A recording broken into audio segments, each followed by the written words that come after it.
But one of the things that we discovered at Cap de la Madeleine was that there was a priest in 1867 who actually discovered a pig chewing on a rosary.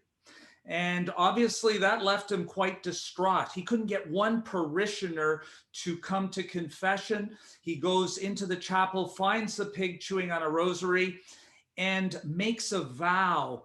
And that vow that he made is now rippling through time and really affecting all of us that are here today.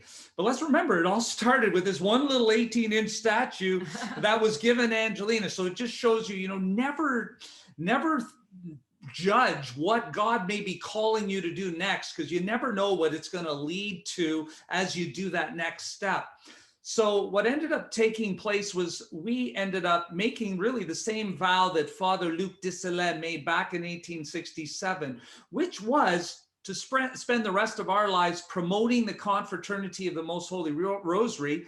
And the reason we decided to make that vow, and we've invited so many people to make the same vow with us, is because after he made that vow, this parish that was really just dying and really didn't have much participation, within 5 years, he enrolled 3,000 people into the Confraternity, and this parish ends up becoming Canada's national Marian shrine, with Our Lady of the Cape being canonically crowned twice, by two different popes, one in 1904 and one in 1954, all from making this vow.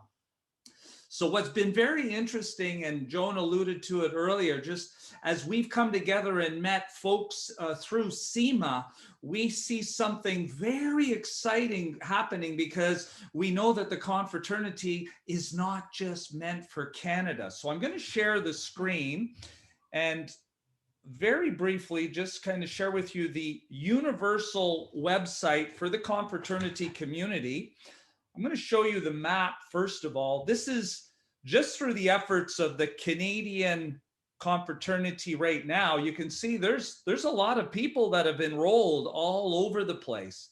But really, Mother Mary, quite frankly, is just getting started. In fact, in many ways, we feel she hasn't even begun. There are millions that she would love to see enrolled in the Confraternity. And here's why. Look at the benefits. Just even two of them. The special protection of the Mother of God. The intercession of the entire heavenly court. Angelina was talking about promises. She gets really jazzed when we talk about the promises. And this quote from St. John Vianney: if anyone has the happiness of being in the Confraternity of the Rosary, he or she has in all corners of the world brothers and sisters who pray for him or her. So it's a very, very powerful thing to be a member of the Confraternity. Somebody that really understood that was Pope Leo XIII. And we only discovered this a couple of months ago. Look what he wrote in an encyclical in 1893. It is therefore to be desired that renewed zeal should be called forth in the founding, let's catch that, in the founding, enlarging and directing of these confraternities. He's talking about rosary confraternities. And I love this part. And that not only by the sons of St. Dominic. When the confraternity was first entrusted to the Dominicans, that was over 500 years ago, only they were really moving forward with it. But what Pope Leo XIII is saying in 1893, but by all who are charged with the care of souls and notable in those places in which the confraternity has not yet been canonically established. So we want to, before I tell you a really cool thing that's going to be happening in the US next Saturday, the Lord willing, about 3 months ago, Angelina and I had the pleasure of speaking with Archbishop Rino Fisichella on Zoom, just like this. So you can tell, he's pretty close to the Holy Father. And he and Mary made a way for us to explain to him that we really believe she wants to spread the confraternity, as Pope Leo XIII has said, through Marian shrines throughout the world, so that she can connect her children, so that we're all praying in unison perpetually. And the more you learn about the confraternity, the more you realize how it unleashes a torrent of grace. So we are happy to report that not only did Archbishop Reno think that this is a good idea, he gave us an apostolic blessing and invited us to the next international meeting of shrines to share this strategy with all of the shrines. Just really powerful. But you know what? Mary is not waiting until next January. She's getting started right now.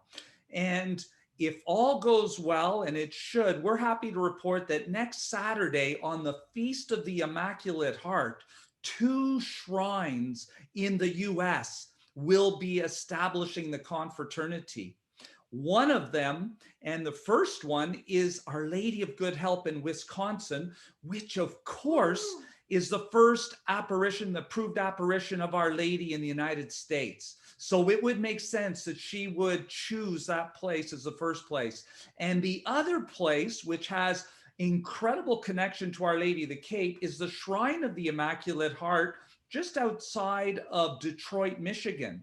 And what's so special about that particular shrine is, believe it or not, there is a replica of Our Lady of the Cape there. So in a sense, you see how Our Lady is connecting our 2 countries. So it's beautiful how she has so methodically and in an orderly manner just rolling out the Confraternity of the Most Holy Rosary. And we really believe that Canada and the US are going to be a model for a sweeping movement that's going to go all around the world.